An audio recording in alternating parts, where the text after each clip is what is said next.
Você para abrir comigo a sua Bíblia na segunda carta de Paulo a Timóteo, capítulo 4. 2 Timóteo, capítulo 4, versos 6 até o verso 18.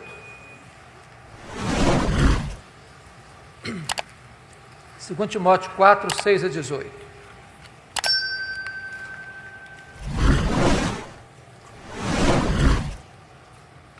É importante entender que esta é a última carta que Paulo escreve. Paulo escreve esta carta da sua segunda prisão em Roma. E nessa segunda prisão ele estava numa masmorra, úmida, fria, insalubre, de onde as pessoas saíam leprosas ou para o martírio. Este é o último capítulo desta carta. E essas são as últimas palavras deste capítulo. Consequentemente, essas são as últimas palavras de Paulo antes de morrer, que nós temos registrado na Bíblia. Então é importante entender o que ele está falando. E ele se dirige a Timóteo dizendo assim: quanto a mim, já estou sendo oferecido por libação, e o tempo da minha partida é chegado. Combati o bom combate, completei a carreira, guardei a fé. Já agora a coroa da justiça me está guardada, a qual o Senhor reto juiz me dará naquele dia, e não apenas a mim, mas a todos quantos amam a sua vinda. Procura vir ter comigo depressa, porque Demas, tendo amado o presente século, me abandonou e foi-se para Tessalônica. Crescente foi para a Galácia, Tito para a Dalmácia. Somente Lucas está comigo. Toma contigo Marcos e traze-o, pois me é útil para o ministério. Quanto a Tíquico, mandei-o até Éfeso. Quando vieres, traze contigo a capa que deixei em Trode, na casa de Carpo, bem como os livros, especialmente os pergaminhos. Alexandre o latueiro causou-me muitos males. O Senhor lhe dará paga segundo as suas obras. Tu guarda-te também dele, porque resistiu fortemente às nossas palavras. Na minha primeira defesa, ninguém foi a meu favor. Antes todos me abandonaram. Que isso não lhe seja posto em conta. Mas o Senhor me assistiu e me revestiu de forças, para que por meu intermédio a pregação fosse plenamente cumprida e todos os gentios a ouvissem. E fui libertado da boca do leão. O Senhor me livrará de toda obra maligna, me levará salvo para o seu reino celestial. A Ele, glória pelos séculos dos séculos. Amém. Eu quero pedir permissão a você para voltar apenas a esse texto, só voltar a esse texto, na conclusão da minha fala. Eu gostaria de apresentar aos meus irmãos e irmãs nesta noite o apóstolo Paulo. Quem foi este homem? Que morreu pobre, velho, abandonado, tirado de uma masmorra para o patíbulo. Quem foi este homem? Certamente o maior apóstolo, maior missionário, maior teólogo, maior plantador de igrejas da história do cristianismo. Quem foi este homem? Quem foi este homem que, apesar de morrer pobre, velho, cheio de cicatrizes, possivelmente degolado, mas que é mais influente do que todos os Césares de Roma juntos? Quem é este homem? Que ainda exerce poderosa influência, pela graça de Deus, na sua e na minha vida, até hoje. Eu gostaria de apresentar a vocês, nesta noite, o apóstolo Paulo. Primeira informação que nós temos acerca dele está em Filipenses capítulo 3, versículos 5 e 6, como diz que ele foi circuncidado ao 8º dia, da linhagem de Israel, da tribo de Benjamim, hebreu de hebreus, quanto à lei fariseu, quanto ao zelo perseguidor da igreja. Ele era um judeu puro sangue.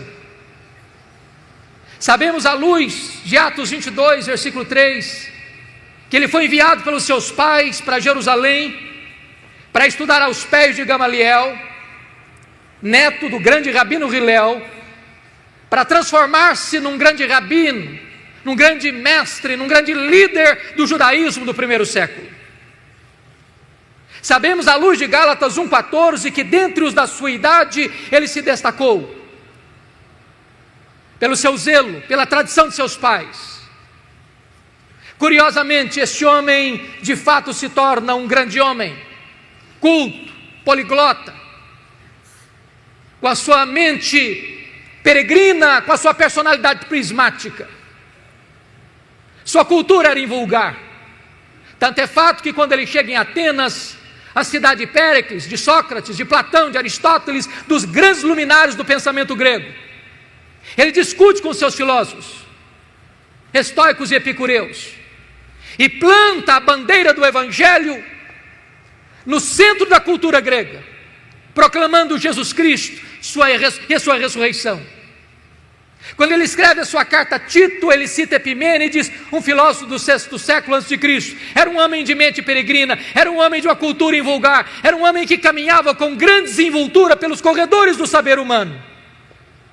Porém, ao mesmo tempo que Saulo de Tarso crescia e se fortalecia em Jerusalém como um rabino judaico, um outro rabino também crescia em Israel. Não na decantada Jerusalém, onde estavam os escribas, os fariseus, os saduceus, o sinédrio judaico, mas na pobre, pequena, esquecida e desprezada Nazaré da Galileia, não perlustrando os bancos de uma academia teológica, mas com as suas mãos calejadas na urdidura da luta de uma carpintaria. Aos 30 anos de idade, o rabino de Galileia vai ao Jordão, é batizado por João Batista e dá início ao seu ministério. Diz a Escritura que ele falava e pregava não como os escribas e fariseus, mas pregava como autoridade. Os cegos viam, os coxos andavam, os leprosos eram purificados, os mortos ressuscitavam e a palavra de Deus era anunciada. Mas isso provoca ciúmes e inveja no sinédrio judaico. Começam a persegui-lo, a vigiá-lo, a acompanhar-lhe os passos, com inveja. Contratam testemunhas falsas para acusá-lo, sentenciam-no, acusam-no, levam-no ao pretório romano, e o rabino da Galileia é condenado à morte, e morte de cruz, é crucificado, é sepultado para alívio do sinédrio judaico. Entretanto, no primeiro dia da semana seguinte, uma notícia explodiu em Jerusalém como uma bomba no arraial do inimigo. O túmulo do Rabi da Galileia está aberto, e aberto de dentro para fora, ele ressuscitou. Essa notícia perturbou Jerusalém, e é nesse momento que Saulo de Tarso se levanta como o maior inimigo do cristianismo, como o maior opositor da fé cristã. E o Novo Testamento nos oferece 2 retratos deste homem. O primeiro retrato, Saulo de Tarso, uma fera selvagem. É isso que está em Atos 9:1. Ele respirava ameaças e morte contra os discípulos, e essa palavra traz a ideia de uma fera selvagem que salta sobre a sua presa para devorá-la. Ele era uma fera selvagem. Senão, vejamos, 1 Timóteo 1,13, ele se define como blasfemo, perseguidor e insolente.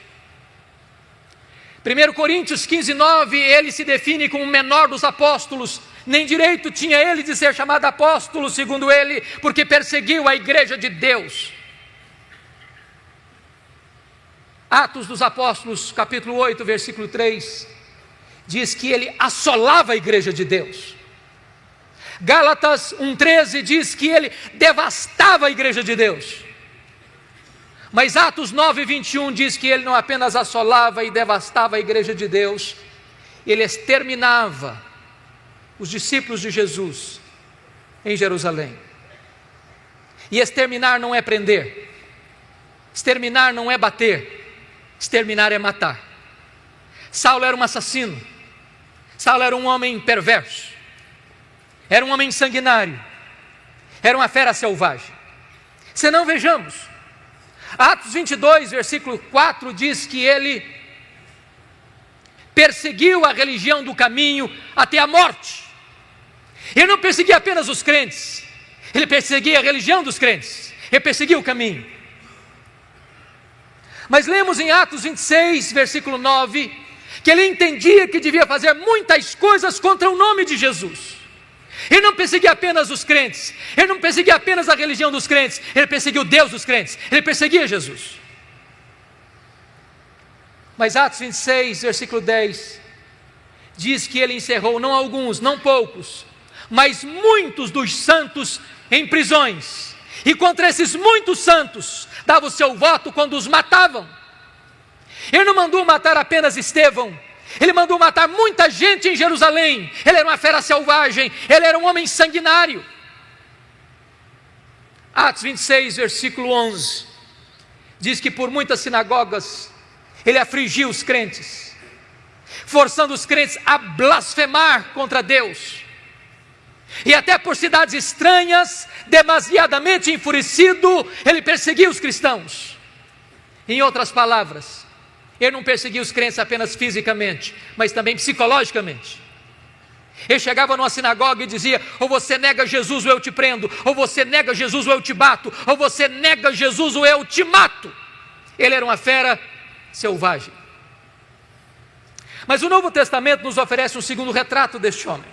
Ele não era apenas uma fera selvagem, ele era também um touro indomável.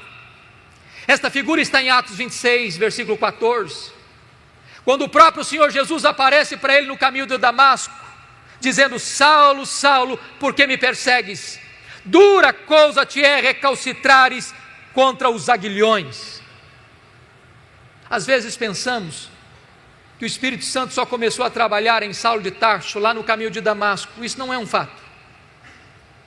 Eu entendo que todas as vezes que Saulo entrava numa sinagoga, não respeitando lugar sagrado, toda vez que Saulo entrava numa casa e arrastava homens e mulheres para jogá-los na prisão, não respeitando domicílio doméstico, todas as vezes que Saulo forçava um crente a blasfemar contra Deus, e em vez desse crente blasfemar contra Deus, preferia morrer pelo nome de Jesus, era o Espírito Santo picando a consciência deste homem, era o Espírito Santo ferroando este touro bravo. Mas esse touro bravo não quer ser amansado. Um dos instrumentos que se usa para amansar um touro bravo é o aguilhão. E esta fera selvagem, e esse touro bravo não quer ser amansado. Mas certo dia, respirando ameaças e morte contra os discípulos de Jesus, ele sai de Jerusalém para Damasco. Por volta do meio-dia, o domador de touro bravos bradou desde os céus: Saulo, Saulo, por que me persegues? Dura coisa te é recalcitrares contra os aguilhões. E o domador de touro bravos jogou esse touro bravo no chão. O touro bravo está vencido, o touro bravo está caído, o touro bravo está dominado. O maior perseguidor do cristianismo está convertido, louvado seja o Senhor. Fecha-se aqui o primeiro capítulo da sua vida.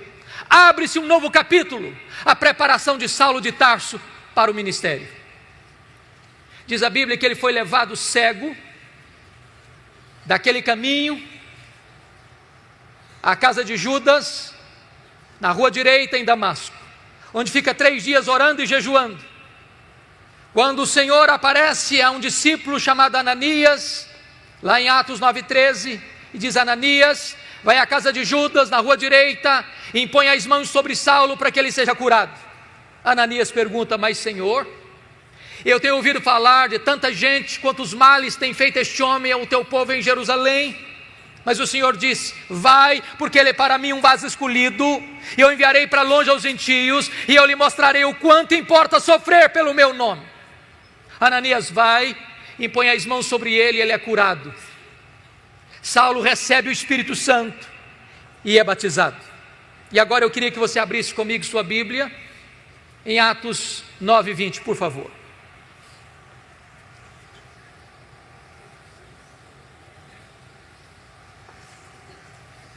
Logo depois que ele foi curado, logo depois que ele recebeu o Espírito Santo, logo depois que ele foi batizado, diz a Bíblia que ele começa a pregar nas sinagogas em Damasco, afirmando que Jesus é o Filho de Deus. Agora olhe comigo Atos 9, 22, por favor. Saulo mais e mais se fortalecia, confundindo os judeus, demonstrando que Jesus é o Cristo. E eu pergunto a você, há alguma diferença entre o que acontece no verso 20 para o que acontece no verso 22? Concordo com Ray Stedman, quando ele disse que há uma total diferença entre o que acontece no verso 20 e o que acontece no verso 22. No verso 20 ele afirma que Jesus é o Filho de Deus, mas no verso 22 ele demonstra que Jesus é o Messias, é o Cristo. E demonstrar é provar uma tese, detalhada, meticulosa e exaustivamente. A grande pergunta é, quanto tempo há de intervalo entre o verso 20 para o verso 22? Atos não responde esta pergunta, mas a resposta está em Gálatas capítulo 1, versículos 15 a 17. Diz que logo que ele foi convertido em Damasco, ele não subiu para Jerusalém onde estavam os apóstolos, nem consultou carne e sangue, mas o Senhor revelou-se a ele, e nele ele partiu para a região da Arábia, e conforme Gálatas 1,18, 3 anos depois, ele retorna da Arábia para Damasco. A pergunta é, o que ele ficou fazendo 3 anos na Arábia? Possivelmente um seminário intensivo com o Senhor Jesus. A teologia que ele aprendeu, não a aprendeu de homem algum, numa academia. O próprio Senhor Jesus se revela a ele e nele. Certamente nesses 3 anos, ele releu o Antigo Testamento, e ele percebe uma coisa, aquele Jesus que ele perseguira, de fato era o Messias, o Cristo. Convencido desta verdade, ele retorna agora, conforme Gálatas 1,18, para Damasco. E Ray Stedman, e eu concordo com ele, entende que o verso 22 encaixa-se exatamente aqui nesta volta, quando esta verdade está cristalina em sua mente e em seu coração. E agora ele confunde mais ainda os judeus, porque ele não apenas afirma, agora ele prova, agora ele demonstra que Jesus é o Messias. O que acontece? Os judeus querem matá-lo. Ele tem que fugir de Jerusalém, de forma humilhante, dentro de um cesto, muralha abaixo, e agora, conforme Atos 9, 26, ele vai para Jerusalém. E eu queria aqui levantar uma tese, e a tese é esta: quando Saulo subiu para Jerusalém, penso eu, ele não estava ainda governado por uma verdade que marcou sua vida e seu ministério, a doutrina da nova aliança. Verdade essa que ele vai ensinar na sua segunda carta aos Coríntios, capítulo 2, a partir do capítulo 2, versículo 14, quando ele disse: graças, porém, a Deus, que em Cristo sempre nos conduz em triunfo, e por meio de nós manifesta a fragrância do seu conhecimento, tanto nos que são salvos como nos que se perdem. Para uns cheiro de vida para vida, para outros cheiro de morte para morte. Mas quem, porém, é suficiente para essas coisas? A pergunta fica no ar no capítulo 2, 16, sem resposta. E a resposta vem no capítulo 3, a partir do versículo 4, quando ele diz: a nossa suficiência vem de Cristo. Quando Moisés desceu com as tábuas da lei do Sinai, o povo disse: tudo que o Senhor falou, nós faremos. Pergunto eu, fizeram? Não, não fizeram. O que faltou a eles? Sinceridade. Não faltou-lhes poder. Se na velha aliança tudo dependia do homem, na nova aliança tudo depende de Deus. Portanto, a tese é, quando Saulo sobe para Jerusalém, ele sobe com uma ideia na mente. Qual a ideia? Eu sou o homem mais preparado, com melhor currículo, com melhor perfil, para ser o líder da igreja de Jerusalém. E ele tinha motivos para pensar isso, por algumas razões. Primeiro, todos os apóstolos de Jesus eram galileus. E em Jerusalém, na Judéia, os galileus eram recebidos com preconceito e desprezo. Tanto é fato que quando o Pentecoste aconteceu, o Espírito Santo foi derramado, as pessoas, ao olharem aquele fenômeno, olharam com ceticismo. O que quer isso dizer? Outros com preconceito: são galileus. Outros com zombaria: estão bêbados. Saulo deve ter pensado: esses galileus jamais poderão lograr êxito no centro nevrálgico da religião, que é Jerusalém. Segundo lugar, os apóstolos de Jesus eram homens iletrados, e Jerusalém era a capital intelectual da teologia. Lá estavam os doutores da lei, lá estavam os escribas, lá estavam os fariseus, lá estava o sinédrio.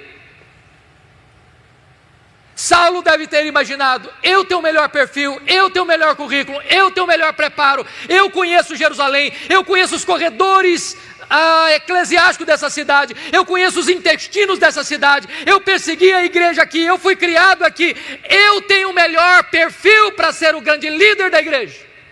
Confira comigo o que aconteceu. Atos 9, 26, quando ele chega na igreja, os discípulos não acreditaram na conversão dele, pensaram que ele estava blefando, pensaram que ele estava sabotando a fé cristã, e bateram a porta da igreja na cara dele. Nem recebido ele foi.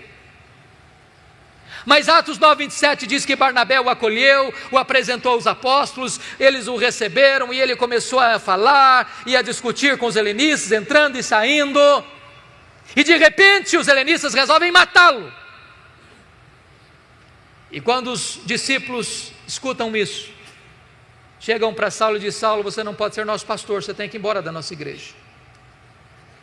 Eu estou me dirigindo a alguns pastores aqui, e vocês sabem que não é fácil para um pastor querer ficar numa igreja, e os membros da igreja não quererem que ele fique na igreja. Não é fácil para um pastor estar convencido de que ele deve permanecer, e os membros estão convencidos que ele deve sair. Sabe o que aconteceu com Saulo? Ele não foi embora. Mas não era apenas os membros da igreja que queriam que ele fosse embora, não. Deus mandou ele embora. Confira comigo Atos 22, versículo 17.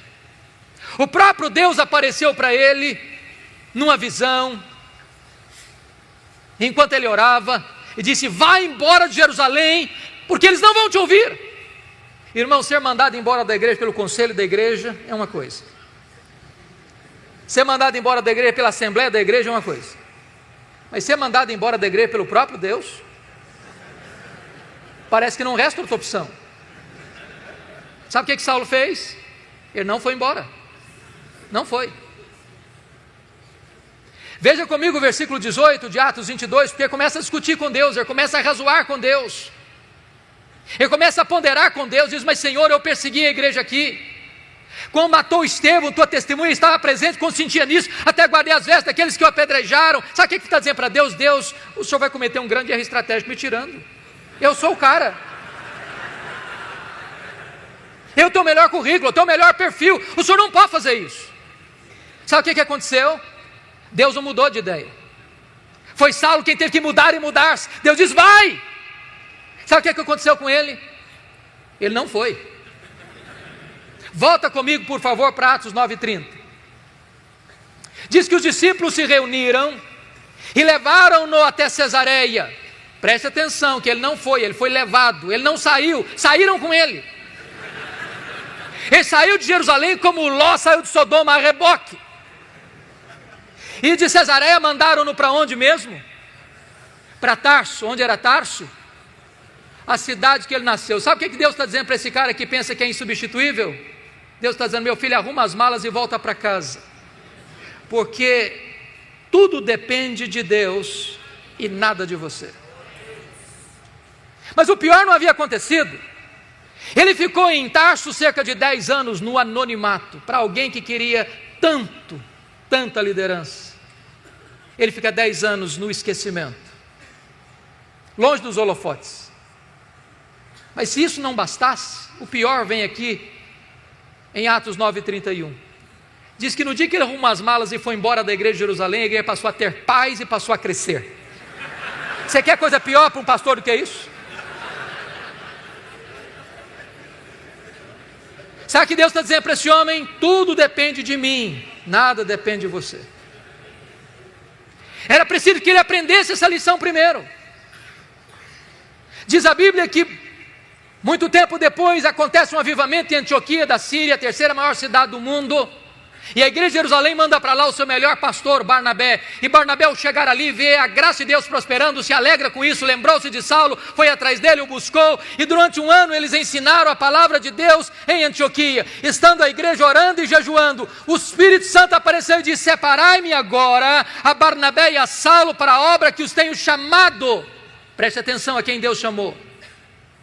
Não foi Saulo e Barnabé, foi Barnabé e Saulo. Já foi reserva alguma vez? Já ficou na sombra de alguém alguma vez? Já foi liderado por alguém alguma vez? Saulo não era o líder, ele era liderado. Ele tinha que aprender essa verdade: tudo depende de Deus, nada depende de mim. Eles saíram para a primeira viagem missionária e foram para a ilha de Chipre e chegaram em Pafos. E diz a Bíblia que ali o Elimas o mágico tentou impedir o procônsul Sérgio Paulo de ouvir o evangelho, e aquele governador estava sedento do evangelho, e Paulo estava pregando para ele, e aquele mágico queria impedir Paulo de pregar o evangelho, e criando dificuldades. E diz a Bíblia que Saulo, cheio do Espírito Santo, fixou os olhos no mágico e disse: ó servo do diabo, até quando perverterás os retos caminhos de Deus, pois ficarás cego. O mágico fica cego, o governador se converte a Cristo, e um temor cai sobre as pessoas. E a partir de Pafos, diz a Bíblia, que Saulo deixa de usar o seu nome judaico Saulo para usar o seu nome romano Paulo, e a partir daí ele vai se transformar no maior líder do cristianismo, porque havia entendido já a verdade: tudo depende de Deus, nada depende de mim. Diz a Escritura que ele chega em perto da Panfilha, e o jovem João Marcos, que era auxiliar dos dois missionários, primo de Barnabé, retorna para sua casa em Jerusalém. Eu não sei por que Marcos voltou. Os scholars têm pelo menos algumas sugestões. Primeiro, ele era muito jovem e pensou talvez que missões fosse um pouco de turismo, e não era nada disso, e ficou frustrado. Uma possibilidade.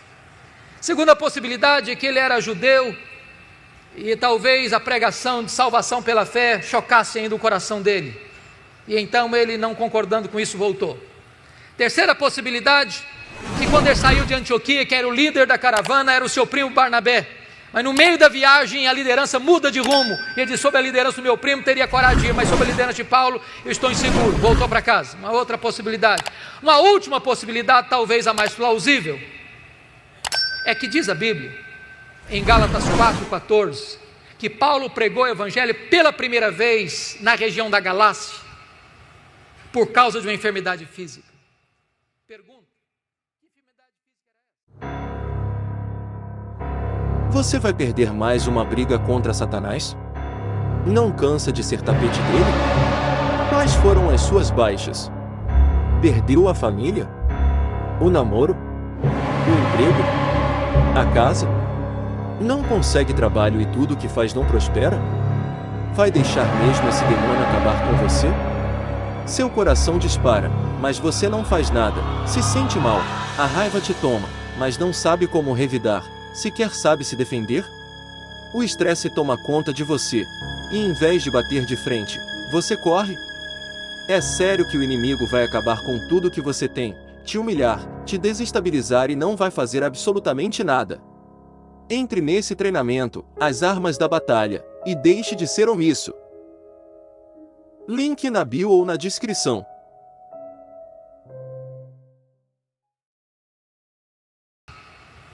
Por causa de uma enfermidade física. Pergunta: que enfermidade física era essa?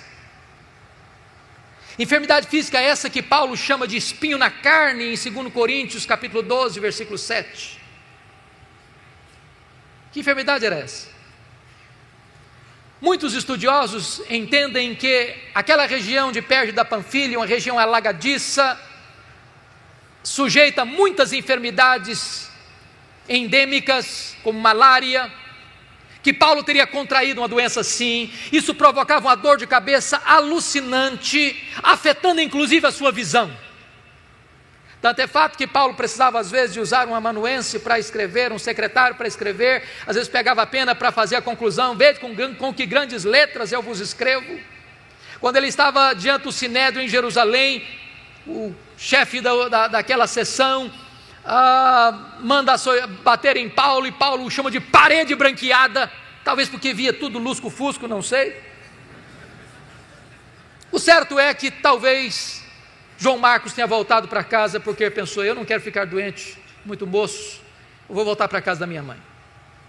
Certo é que, por causa dessa enfermidade física, Paulo deixa a região pantanosa de perto da Panfilha e sobe as montanhas do Cáucaso e vai plantar igrejas naquela região de Antioquia, da Pisídia, Listra, Icônio e Derbe.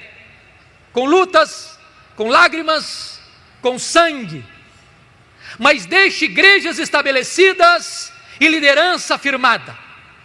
E agora ele retorna da primeira viagem, conforme Atos 14, 27, confira comigo. Reúne a igreja enviadora e relata quantas coisas fizera Deus e como Deus abrira a porta da fé aos gentios. Nota de rodapé: há espaço para se testemunhar as vitórias de Deus na obra missionária na igreja. Não há espaço, entretanto, para projeção humana na igreja. Não relataram eles quantas coisas fizeram eles, mas quantas coisas fizera Deus. Nós somos apenas os instrumentos, quem faz a obra é o próprio Deus. Mas percebam uma coisa, amados: quando a obra de Deus avança, a oposição surge. Porque logo em Atos 15, 1, diz que quando alguns membros da seita dos fariseus ouviram isso, que os gentios estavam se convertendo, e apenas pela fé em Cristo eles estavam sendo recebidos, eles desceram de Jerusalém para Antioquia e começaram a dizer para os crentes neófitos gentios: se vocês não guardarem a lei de Moisés, se vocês não se circuncidarem, vocês não poderão ser salvos.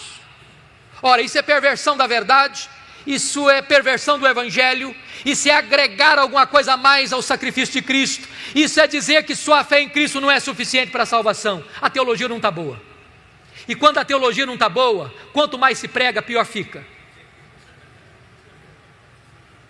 É necessário que a igreja se apegue à verdade, que a igreja volte à verdade, que a igreja proclame a verdade, porque pregar uma heresia torna a situação mais grave e pior do que antes. Por isso a igreja não podia avançar na obra missionária sem primeiro fazer uma correção de rota. Convocaram um concílio em Jerusalém, os presbíteros, os apóstolos se reuniram. Ali falou Pedro, ali falou Paulo, ali falou Barnabé, ali dirigiu Tiago, e aquele concílio toma uma decisão, escreve a decisão, nomeia uma comissão, envia as igrejas para que as igrejas fossem informadas, mostrando que só a fé em Cristo é suficiente para a salvação. Teologia boa, é hora de voltar para a obra missionária. É importante dizer que de Antioquia Paulo escreve possivelmente sua primeira carta, a carta aos Gálatas, para denunciar a influência terrível e devastadora desses judaizantes na igreja. Agora olha comigo, por favor, Atos 15, versículos 36 a 41. Diz o texto que Paulo chega para Barnabé e diz: Barnabé, vamos voltar para a segunda viagem missionária? Barnabé diz: vamos, Paulo. Só um detalhe: meu primo João Marcos, que nos abandonou lá em perto da Panfilha, quer voltar de novo. Diz a Bíblia que Paulo disse: eu não acho justo levarmos aquele que nos abandonou desde perto da Panfilha. Comigo ele não vai. Ele não serve para ser meu companheiro de viagem. Eu não quero na minha companhia. Barnabé tentou constranger Paulo a receber e aceitar João Marcos, mas Paulo foi irredutível. Comigo ele não vai. Diz a Bíblia que houve tal desavença entre Paulo e Barnabé por causa de João Marcos, que eles não puderam caminhar juntos mais. Então, Paulo pegou Silas, profeta da igreja de Jerusalém. Barnabé continuou investindo em João Marcos, seu primo. Nota de rodapé: os líderes não deveriam brigar, mas às vezes brigam.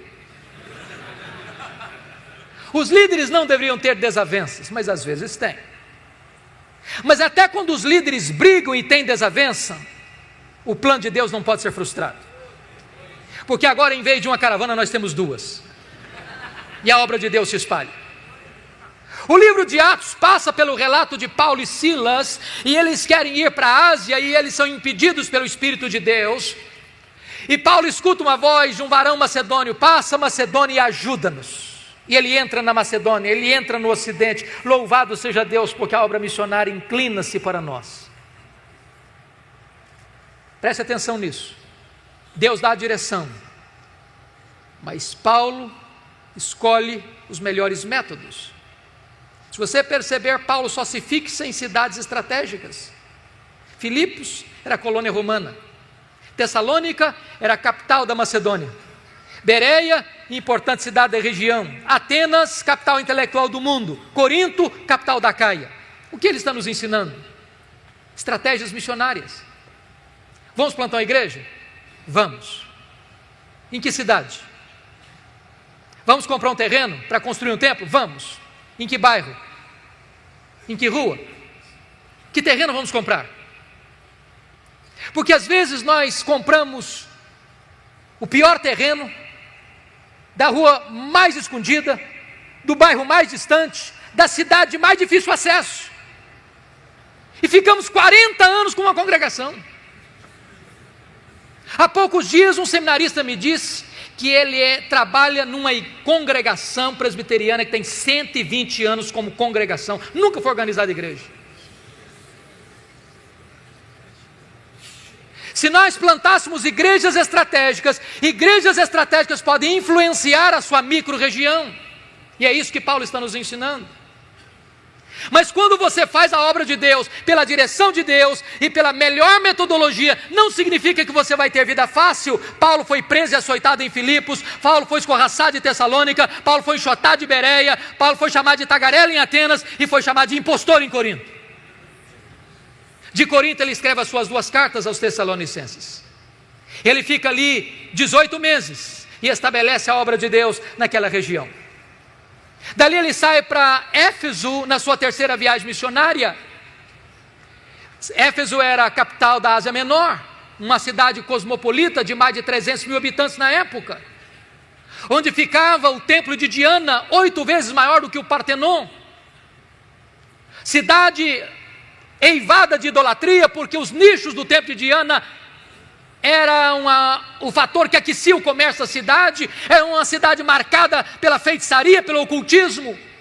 E diz a Bíblia que em 3 anos que Paulo fica ali, a idolatria declina, a feitiçaria entra em colapso. As pessoas vão se convertendo, confessando publicamente as suas obras, queimando seus livros de ocultismo em praça pública, e a palavra de Deus prevalece em Éfeso. E nos 3 anos que Paulo passa ali, ele influencia toda a Ásia Menor. Quando você lê o relato das igrejas do Apocalipse, Éfeso, Esmirna, Pérgamo, Tiatira, Sardes, Filadélfia e Laodiceia, essas igrejas tiveram um profundo impacto do ministério de Paulo nesses 3 anos em Éfeso, e passa a ser a igreja mais estratégica do Novo Testamento, porque na verdade, Paulo manda para lá 2 cartas, as 2 cartas a Timóteo, quando era pastor de Éfeso. O apóstolo João escreve seu evangelho, suas 3 cartas da cidade de Éfeso, e aquela igreja influencia o mundo. De Éfeso, Paulo escreve as suas 2 cartas à igreja de Corinto, e agora está saindo de Éfeso para ir para Jerusalém, porque conforme Gálatas 2:10, ele tinha assumido um compromisso de ir para os gentios, mas não se esquecer dos pobres. Conforme Atos 18:2, quando na época de Cláudio, os judeus foram expulsos de Roma, e muita gente estava passando necessidades, e Paulo está levando uma oferta para os crentes judeus, colhido das igrejas gentílicas. E quando ele chega na Macedônia, nessa viagem ele para escrever a sua carta mais importante, sua carta aos Romanos. E ele pede oração à igreja de Roma pela viagem que faria, para que ele não fosse morto no caminho pelos rebeldes, e para que a igreja recebesse bem a oferta que ele estava levando. E você pergunta, mas como assim? Você já fez alguma oração assim? Pedir oração para que alguém receba um presente que você quer oferecer? Por que Paulo está pedindo oração? Sabem por quê? Porque Paulo não estava interessado apenas em assistir materialmente a igreja pobre da Judéia, ele estava interessado em costurar a unidade espiritual da igreja, porque ainda muitos crentes judeus tinham reservas com os crentes gentios.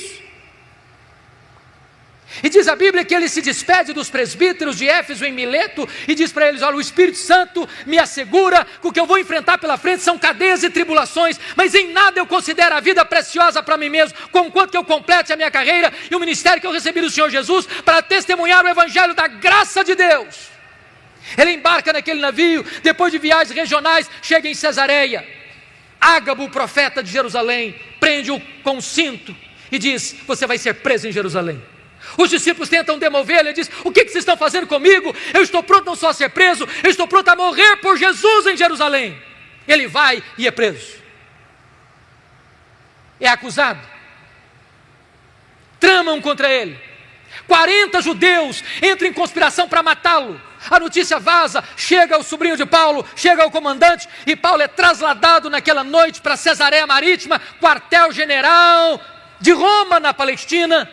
E ele fica 2 anos sendo acusado pelos judeus. Na transição de governo, de Félix para Festo, o governador está prestes a entregar Paulo nas mãos do Sinédrio, e o Sinédrio tentava cooptar o governador para matar Paulo na estrada. Paulo percebeu a trama e diz: eu sou cidadão romano, quer ser julgado em Roma. O governador diz: para César você quer ir, para César você irá.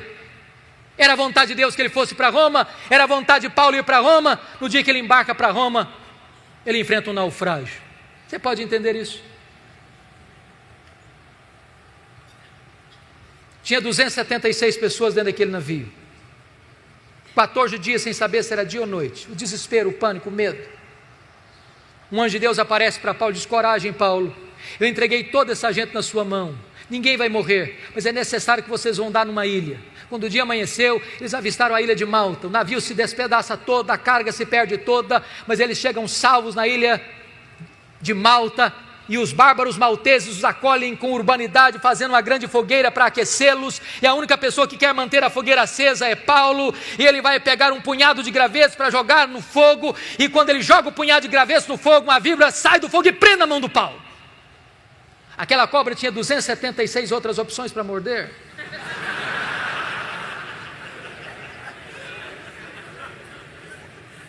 E quando os malteses viram a cena, gritaram: é um assassino, tenta se livrar do mar, a justiça não o deixa viver, vai cair, vai inchar, vai morrer. Não caiu, não inchou, não morreu, mudaram de opinião, é um Deus. Não é nem um assassino, nem um Deus, é o servo do Deus vivo.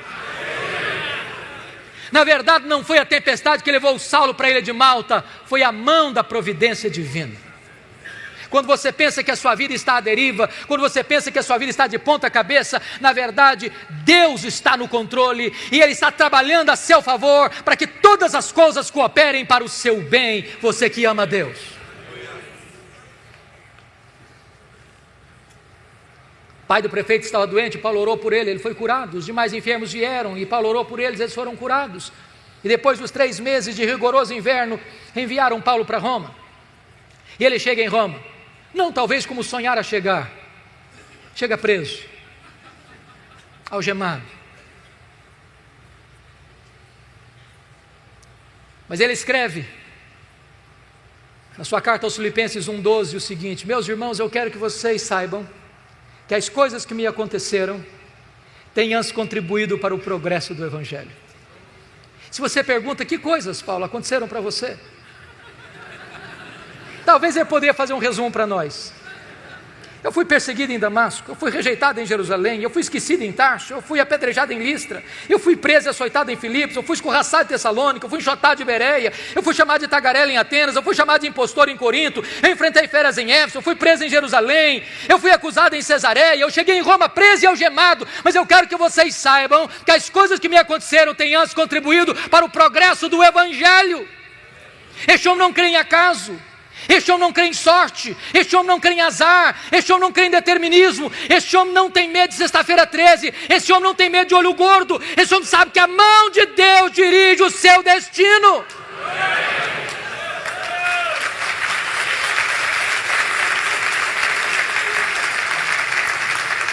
Porque ele estava preso em Jerusalém, diz a Bíblia, que a igreja foi mais encorajada a pregar. Aliás, Ray Stedman disse uma coisa interessantíssima, disse que um dos melhores métodos e mais eficazes métodos de levar a igreja ao crescimento, eu pessoalmente não gosto dele, é botar os pastores na cadeia. Se os pastores forem presos, a igreja se levantará.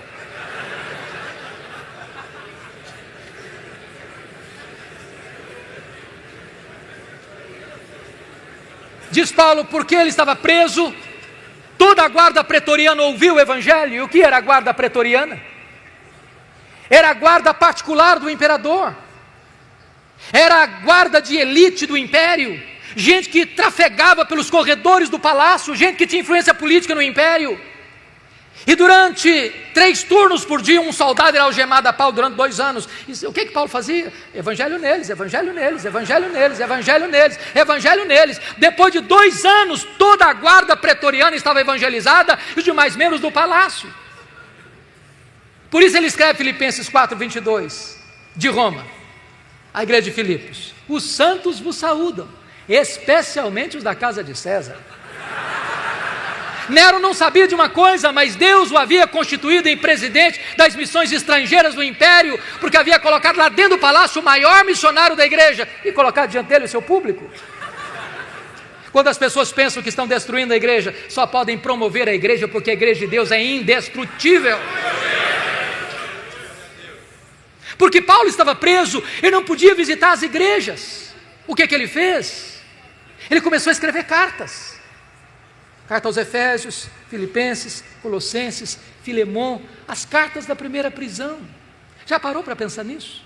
Se Paulo estivesse solto, talvez nós não teríamos estas joias na nossa Bíblia. Quando você pensa que as coisas estão difíceis demais ou complicadas demais, a mão da providência de Deus está agindo. Como disse William Cowper, por trás de cada providência carrancuda, esconde-se uma face sorridente.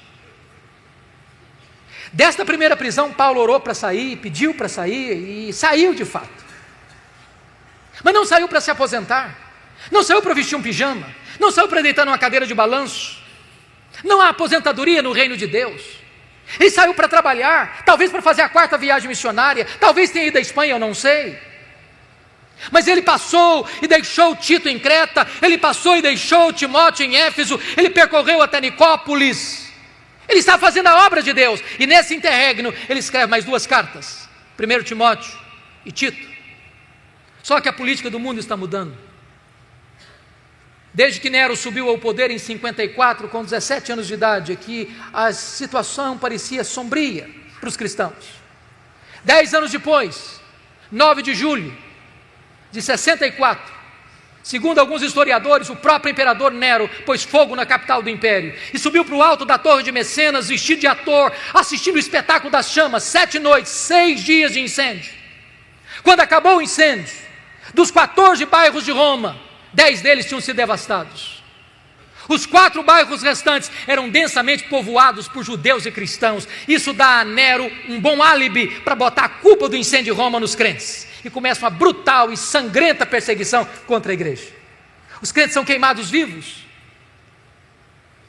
Mais tarde são jogados nas arenas, enrolados em peles de animais, para os cães morderem, para os touros pisarem, para os leões esfaimados da Líbia devorarem. Mas quanto mais sangue era derramado, mais a igreja crescia. Paulo está solto nesse tempo, procurado e caçado como o maior líder do cristianismo, até que põe a mão em Paulo de novo, talvez em Troade, na casa de Carpo. E agora ele é levado não mais para uma prisão domiciliar, é levado para uma masmorra, úmida, fria, insalubre, de onde as pessoas saíam leprosas, ou para o martírio.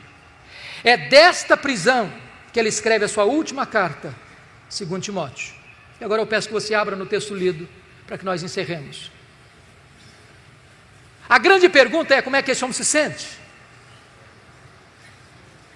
Eu fico pensando que se a vida de Paulo fosse analisada pelas lentes da teologia da prosperidade, ele seria um fracasso total. Está encerrando a vida pobre, velho, cheio de cicatrizes, sem roupa para vestir, abandonado. Mas este homem é mais influente na história do que todos os ricos de Roma daquele tempo. Como é que ele se sente? Primeiro vai fazer uma avaliação para nós do seu passado. Olha comigo o versículo 7. Combati o bom combate, completei a carreira, guardei a fé. Ele diz: a minha vida não foi amenidade, não, foi luta. E eu não parei a obra no meio do caminho, eu não desisti da obra, não, eu completei a carreira. Eu não negociei a verdade, eu não prostituí o meu ministério, eu não vendi minha consciência, eu guardei a fé. Olhem comigo a avaliação que ele faz agora do seu presente no versículo 6. Quanto a mim, já estou sendo oferecido por libação e o tempo da minha partida é chegado. O que ele está dizendo é o seguinte: não é Roma que vai me matar, não, eu que vou me entregar. Eu não vou me entregar para Roma, não, eu vou me entregar para Deus. Eu não sou prisioneiro de Roma, não sou prisioneiro de César, sou prisioneiro de Cristo, sou embaixador em cadeias. E ele usa uma linguagem eufêmica para a morte, partida. E essa palavra teria 3 significados. Primeiro, tirar o fardo das costas de alguém, morrer para um crente e descansar das suas fadigas. Segundo, desatar um bote para singrar as águas e atravessar para o outro lado. Morrer para um crente é fazer a última viagem rumo à cidade celestial. Terceiro, era afrouxar as estacas de uma barraca, levantar acampamento e mudar para sua casa permanente. Morrer para um crente é mudar de endereço, é ir para a casa do Pai. Paulo não está com medo de morrer, porque sabe em quem tem crido e sabe para onde está indo. Por isso agora ele faz uma avaliação do seu futuro. Versículo 8.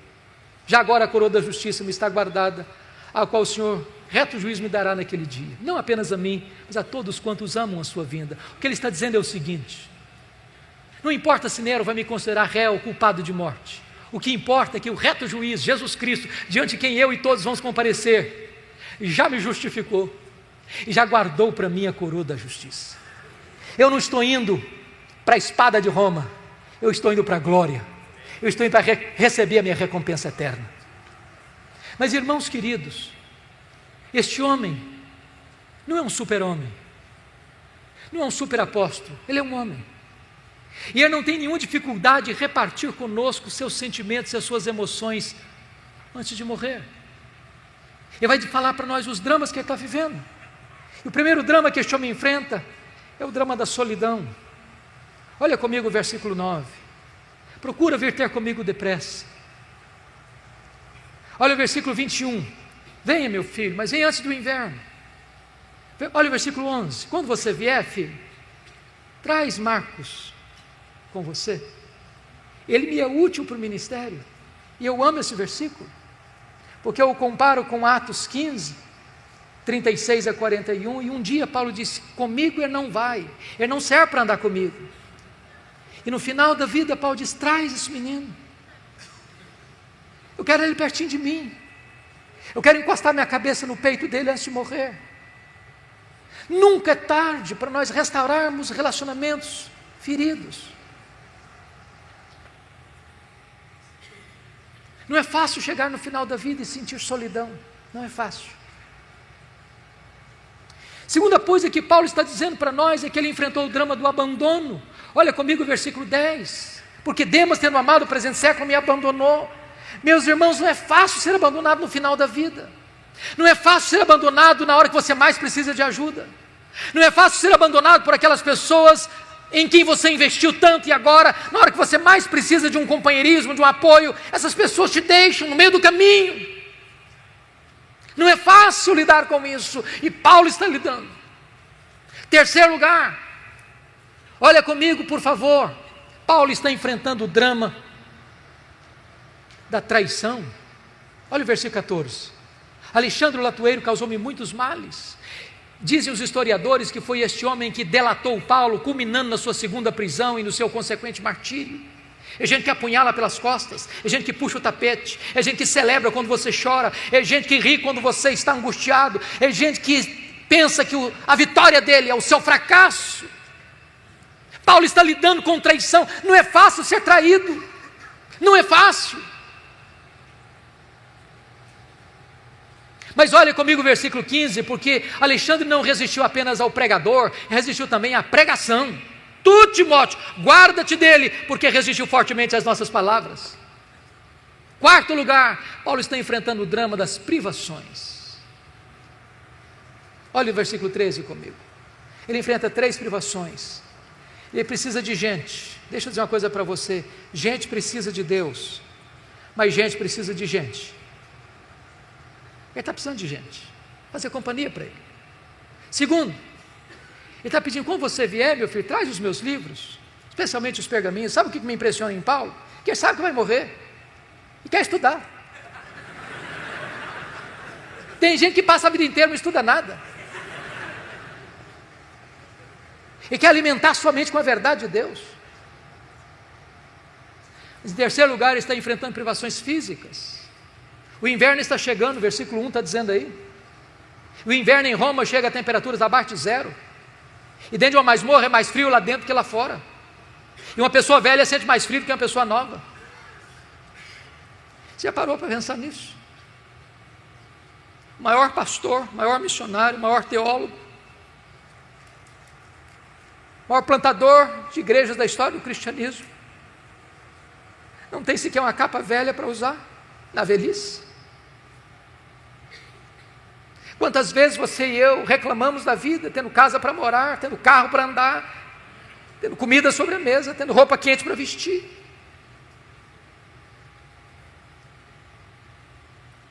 Mas em último lugar, ele enfrenta o drama da ingratidão. Olha o versículo 16 comigo.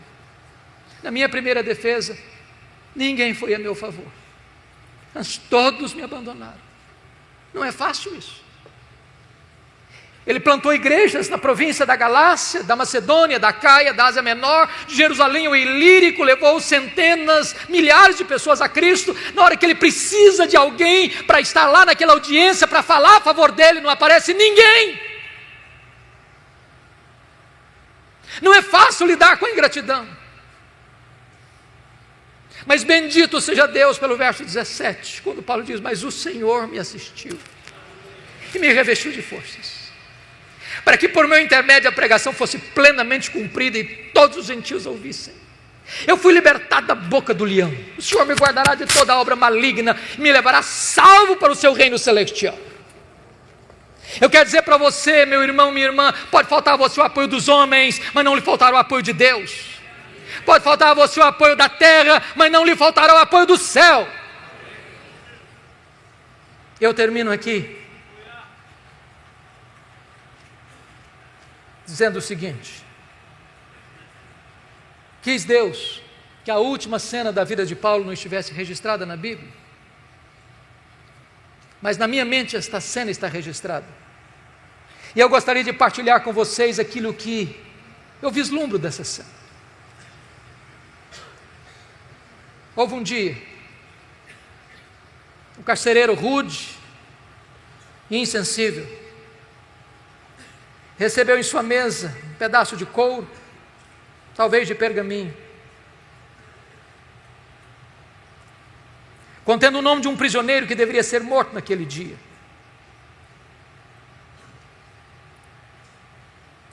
Eu vejo esse homem levantando-se da sua cadeira, pegando um pesado molho de chaves numa mão, uma tocha de fogo na outra mão. Eu vejo esse homem percorrendo um longo, frio, escuro corredor, com passadas largas e pesadas. Eu vejo esse homem abrindo uma porta de ferro pesada e entrando para aquela masmorra escura, com a facho de fogo na mão, e gritando: prisioneiro Paulo, prisioneiro Paulo, prisioneiro Paulo. E lá do fundo da masmorra o velho responde: sou eu estou aqui. Ele é acorrentado,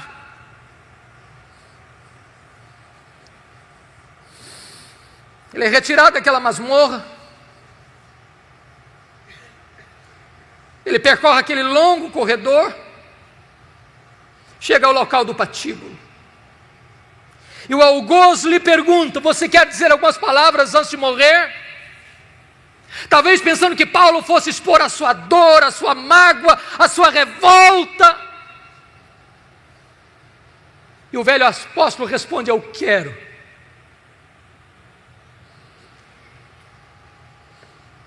Paulo ergue os olhos aos céus e diz a ele,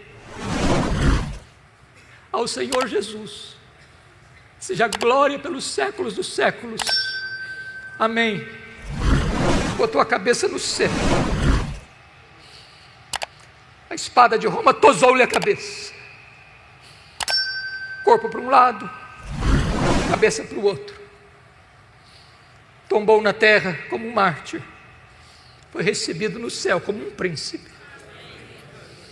Este homem que diz para você e para mim: sede meus imitadores, como eu sou de Cristo. Que Deus nos ajude a viver este cristianismo maiúsculo, superlativo, para a glória de Deus. Você vai perder mais uma briga contra Satanás? Não cansa de ser tapete dele? Quais foram as suas baixas? Perdeu a família? O namoro? O emprego? A casa? Não consegue trabalho e tudo que faz não prospera? Vai deixar mesmo esse demônio acabar com você? Seu coração dispara, mas você não faz nada, se sente mal, a raiva te toma, mas não sabe como revidar, sequer sabe se defender? O estresse toma conta de você, e em vez de bater de frente, você corre? É sério que o inimigo vai acabar com tudo que você tem, te humilhar, te desestabilizar e não vai fazer absolutamente nada. Entre nesse treinamento, as armas da batalha, e deixe de ser omisso. Link na bio ou na descrição.